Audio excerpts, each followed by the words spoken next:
mundo magrinho. Doutora Anaí, não, aqui magrinho, o único que tem aí é o Paquito, né? Que a gente era pra treinar ontem e não treinamos, né? De novo.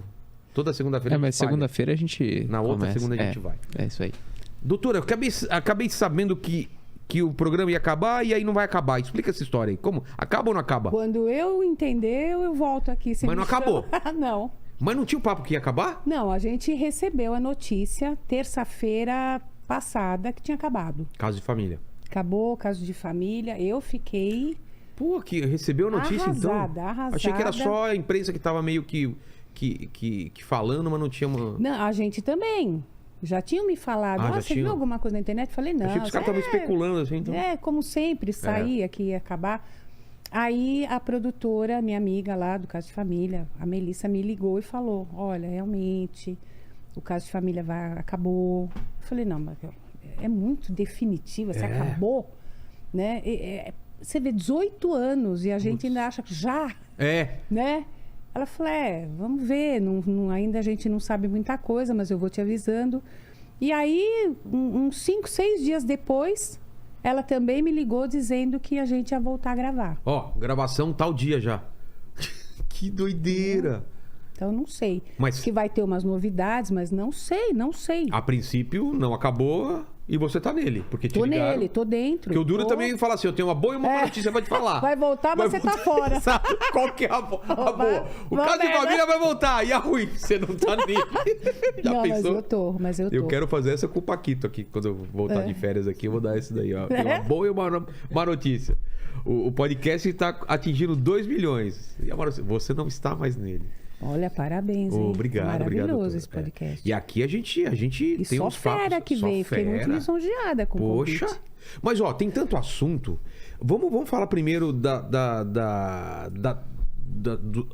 antes do Caso de Família, né? Eu queria saber tua formação. Você era criança, você queria ser o quê? Você tá fazendo o que você sonhou ou meio foi um acaso? Não, eu gostava de psicologia, eu já fazia terapia, porque eu tinha muito ciúme do meu irmão. Muito só você e ele? Do meu irmão. Meu irmão já morreu. Mais velho já ou mais faleceu, novo? Era mais velho. Tá. E tinha paralisia cerebral. Nossa. Então, todos os cuidados eram pro meu irmão. Né? E você não entendia mas até quando eu era criança, entender, ele era 3 anos mais velho, até eu entender, eu tinha um sofrimento emocional. E eu sempre reconheci o sofrimento emocional como sendo pior do que qualquer dor física. Porque a gente fica, desde menina... Te paralisava assim? Nossa, eu chorava muito. Sabe, a minha mãe, ele ficava na ACD o dia inteiro, era semi-interno naquela época, né? Ele morreu em 2000. 2000, tá. Em 2000. E a minha mãe era professora dele, voluntária. Ela ficava o dia inteiro com ele. Legal isso. Com ele. E eu fui criada pela minha avó, pela mãe da minha mãe. Você não entendia por que minha mãe não tá aqui? Não entendia. E a minha avó era boa avó, mas não era carinhosa, né? A minha mãe chegava exausta, ainda tinha que dar banho, dar comida, para dormir. Ele tinha convulsões. Então era muito cuidado que tinha que ter com ele.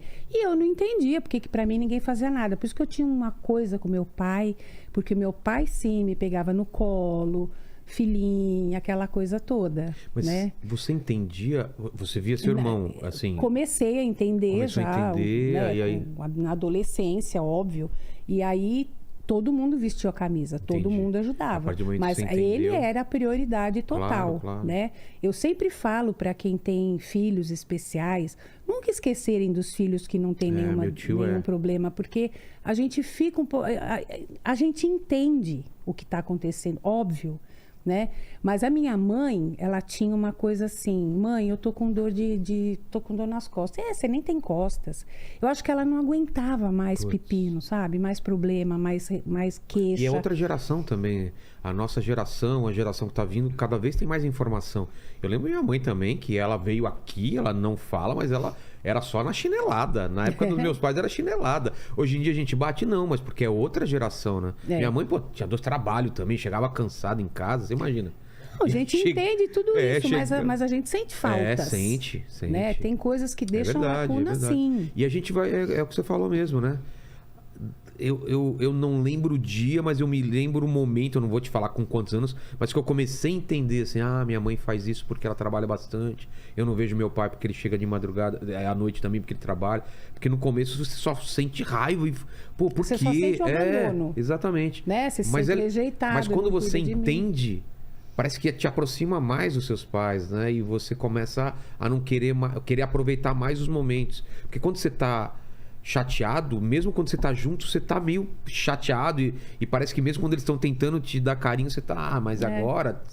Então, mas o meio, a maneira que eu encontrei foi cuidar também, né? E eu cuidei do meu pai doente, cuido da minha mãe doente, cuidei do meu irmão, porque eles já estavam mais velhos, também não aguentavam, e cuido das pessoas, eu desenvolvi o cuidar.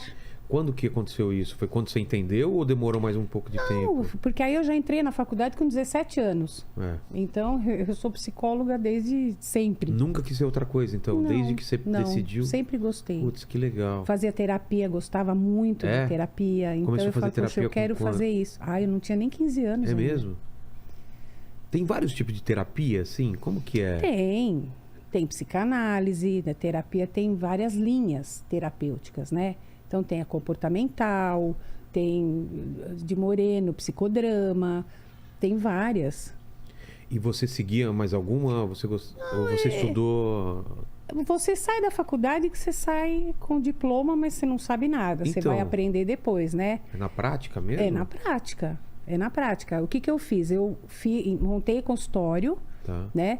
E aí eu tinha uma amiga mais velha que eu, que é minha comadre. Ela faleceu agora de Covid, mas era minha comadre, batizou minha filha. Tínhamos uma amizade da vida toda. Ela era amiga dos meus pais e ela era psicóloga. Então ela falou, não, nós vamos ficar no mesmo consultório, você atende e aí você vem para supervisão. Olha, então você já teve... Então ela me deu uma força, entendeu? Já teve um empurrão inicial, que é o importante. Porque você tem mil dúvidas claro. no início. Como é que você pega a prática?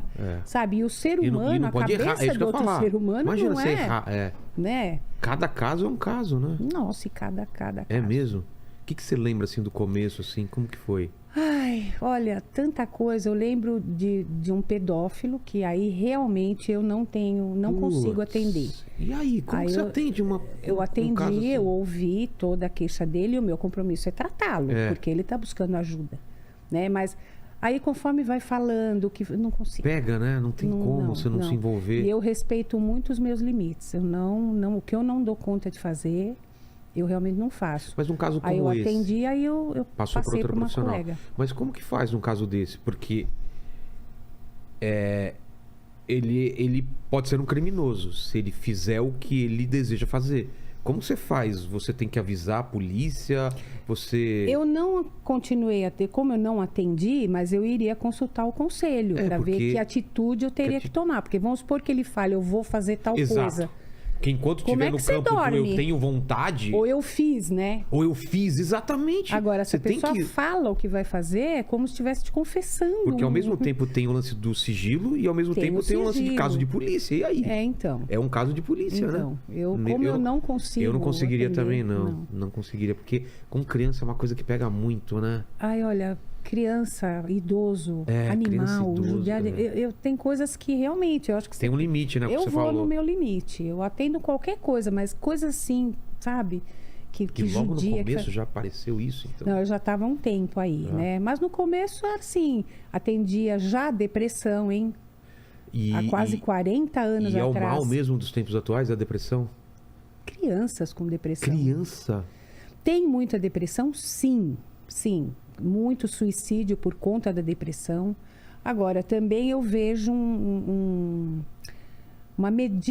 sabe? Por exemplo, tudo você toma um medicamento. Tá medicando muito antes de tentar outros... Não, sentimentos. As pessoas estão se anestesiando. Exato, eu sinto isso. Uma medicalização do sentimento. Eu não quero ficar triste, mas ficar triste... Faz parte de ser humano, de ser humano, né? Não, e você estar deprimido é diferente de você estar depressivo. Existem muitas diferenças, né? Como que a gente sabe esse limite de eu tô muito triste, eu tô deprimido? Na depressão é recorrente, você fica assim por muito tempo. Porque você está 2 meses, 3 meses, doutora, você não consegue levantar da cama. Eu já fiquei muito tempo pensando se eu tava com depressão, porque eu tava muito triste. muito triste. Mas eu sabia por que eu tava triste e consegui sair pela cabeça, assim, pensando, calma, não sei o quê. Isso é depressão ou tem outras coisas juntas? Então, não, você tava. Se te acontece uma coisa muito ruim, se você tem uma perda, se você tem uma decepção, você foi traído, se foi teu filho, aconteceu alguma coisa, caramba. Ou um conjunto de coisas. Um conjunto de coisas, você foi demitido, você não sabe o que fazer. Na época era no futuro. perder 2 amigos, eu tava dando errado o meu trabalho e não sei o que, sabe? E o relacionamento não tava bom. Aí eu falo, putz, eu tô mal pra caramba. Não, tá tudo dando errado. Você não tem vontade de sair né? da cama. Isso. Só que aí, por exemplo, você tem outras coisas. Você ou come em excesso ou para de comer. Ou você dorme o tempo inteiro ou você tem insônia. Entendi. Você chora demais. Tudo é potencializado 5 vezes, entendeu? Uma coisa desse tamanho vira uma coisa que você não dá conta.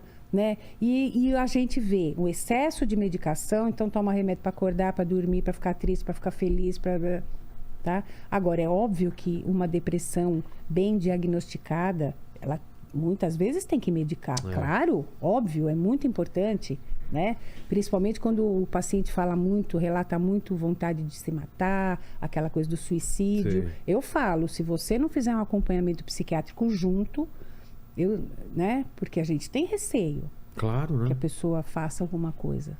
Né? E são 2 problemas, então, que você relatou. Medicar em excesso e a depressão como sem ter aumentado realmente. Sim, é o mal do século então, mesmo. Eu queria falar sobre isso. Tem a ver com rede social, com as pessoas estarem mais voltadas para um celular, para um computador e ter acabado um pouco a nossa... Aquela coisa de a gente viver em sair para beber, aí vem a pandemia também, que ajuda a isolar mais as pessoas. Tem a ver com isso também? Pouco? Olha, o número de atendimentos meus triplicou na pandemia. Porque as pessoas tinham muito medo de morrer e muito medo de viver. Então elas estavam com medo de tudo. Né? A viver estava difícil, não sabia o que ia acontecer e na iminência de poder pegar aquela doença e morrer. Conhecidos ou perder morrendo, mãe, pai, filho, irmão. Então, realmente, quem já tinha uma depressão agravou. Ansiedade, pânico. Eu atendo gente brasileiras, né? Brasileiros de vários lugares do mundo. Vários lugares do mundo. Todo mundo com o mesmo problema que a gente. Então, a gente acha que Brasil, falam tanto do Brasil. O Brasil tá bom até. Eu tenho ouvido coisas piores de outros países, né? Então, a gente tem que aprender a ter um pouquinho mais de gratidão. Enfim, essa é outra história, né? Mas realmente aumentou sim a depressão. Rede social tem muito mais comparação. As pessoas estão se expondo de uma maneira muito grande, né? Mas virtualmente, porque pessoalmente não consegue nem olhar direito nos olhos da outra pessoa, estão perdendo. Virtualmente se expõe muito, mas no cara a cara a pessoa se retrai, é mesmo? É incapaz de falar, se abrir. Muitos têm muita dificuldade, porque, sabe, vai viciando falar só virtualmente. Porque você pode falar o que você quer, você está no seu melhor ângulo. Né? Você faz um monte de coisa que você pode fazer. Coloca a parte boa. Agora, pessoalmente, você vai testar, né? Se a pessoa está gostando de você é diferente. Né? Então, as pessoas têm mais medo de rejeição. Né? Mas tem pessoa que passa muito bem por essas fases. Eu atendi pessoas que estavam com uma cabeça muito legal, né? Me chamaram para falar de medos, medo do futuro, o que vai acontecer? Isso gera ansiedade. O medo do futuro é o que causa ansiedade. Né? Você não saber o que vai acontecer daqui meia hora, mas a gente realmente não sabe, não tem esse controle. Você não sabe o que vai acontecer. Né? Para bem ou para mal, né? Para bem ou para mal. Mas o que eu vejo nas redes sociais, que eu tenho um pouquinho de receio, é assim, o excesso de julgamento, tudo que você fala polariza, vira, né, aquela coisa toda. Então, isso está complicado, sim. Esse julgamento... antigamente você tinha um julgamento dos seus amigos, da sua rua, da sua escola, da sua classe, né? Hoje em dia é o julgamento do mundo inteiro, né? Do mundo inteiro. E você vai do céu ao inferno em 5 segundos. Uma bola fora que você dá, que você fala... Aquilo já é compartilhado, já virou... vai para grupo. Alastra que é uma coisa, né? E eu acho que a gente precisa dar força para as pessoas. Porque para detonar tudo, palavras boas. Palavras boas, né? Palavra tem poder. Sabe, aquilo que você vibra, que você pode ajudar, você pode salvar uma pessoa com uma boa palavra. Como com você tá uma bem atenção. hoje, tá bonita, pô, você tá com o rosto bom, né? Pô, você faz falta, um abraço, né? Então, você Eu nunca sinto- sabe o que tá no Eu coração de sinto uma isso, por pessoa. exemplo, aqui, por exemplo, eu até quero abrir isso pra você. Na minha equipe, tem uma pessoa aqui em especial que nada que eu faço tá bom. É só me colocando pra baixo. E essa pessoa, ela estraga meu dia às vezes. É mesmo? Nossa, Vilela, aqui... Paquito. Paquito. Digo mesmo de você. Ainda bem que é recíproco, Ainda né? bem, É uma né? tentativa dos é um dois de um derrubar relacionamento o outro, né? por igual, assim, de todos os lados, né? Mas, doutora, como que a gente pode... A gente sabe o problema e como que a gente resolve isso? É um caminho sem volta? Porque eu Qual pensei problema que... você está falando? O problema de julgamento, de se sentir triste, de ficar com medo, parece que só vai aumentar. Qual que é? É todo mundo se conscientizar de que... O certo seria esse, né? Mas então, Mas já parece que uma isso coisa- não parece acontece, uma se coisa exponha meio- menos. É uma saída. se expor menos, Se expor ficar menos. menos tempo nas redes sociais. Ficar menos tempo.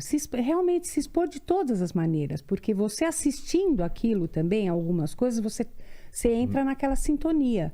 Né? É procurar ver aquilo que faz bem. Tem tanta coisa boa para você ver na internet. Né? Tem tipo- tanta coisa legal. Qual é o tipo da pessoa? O hater é que tipo de pessoa? A pessoa que perde o tempo dela pra destruir alguma coisa, ou pra falar mal, ou pra xingar. O que tipo de Eu acho problema que tem? ninguém é obrigado a gostar da gente, Sim. não é? Mas a pessoa não gostou, por exemplo, se eu vejo alguma coisa que eu não gosto, eu fico quieta. Eu Muda de mudo canal, de canal. é. Quando falam do caso de família, nossa, você participa daquele programa, que bosta. Eu falo, inventaram uma coisa que chama controle remoto. Você aperta, você vai para outro canal. Também não entendo. Tem gente que assiste todo o programa aqui e reclama todo o programa. Fala, querido, você acha que você gosta desse programa, né? Não é? Então, se a pessoa não gosta de alguma coisa, pode até dar um toque. Me dão toques, que eu acho muito legal. Quando não é mal educado, né? Pô, Né? Por exemplo, teve um vídeo, né, Taizinha, que eu falei, mas isso denigre a imagem. Ó, doutora, não usa Esse essa termo, palavra, tal, não é é. legal. Achei show, né?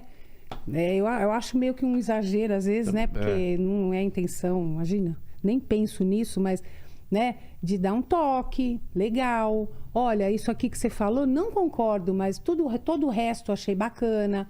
Isso é maravilhoso, né? E eu estimulo os meus seguidores, os inscritos no canal, pode falar o que vocês acham. Eu peço a opinião e não precisa falar que eu tô sempre certa, não é? Agora, o hater é aquele cara que não... Eu acredito, eu tenho essa imagem de um hater. Ele não tem nada para fazer na vida dele, ele não consegue se sobressair em nada, então ele tem que detonar o outro para se sentir um pouco melhor. eu Porque não duvido, tem outra né? explicação. Eu duvido que uma pessoa que tá bem, que tá com a vida boa, vai perder tempo de fazer uma coisa. Eu posso estar Exatamente. muito enganado, mas Não. uma pessoa que tá bem no relacionamento, que tá bem na empresa, fazendo o que gosta, Tá não vai. feliz. Tá feliz, exatamente. Aliás, ele olha tudo com olho doce. É. Se você faz uma besteira, ele fala, pô, não faz mais. É. Ou até fazendo besteira é legal.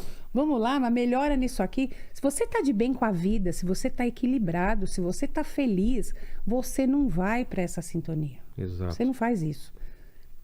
Mas parece que a cultura ou os algoritmos, eles premiam o ódio, né? Hoje em dia.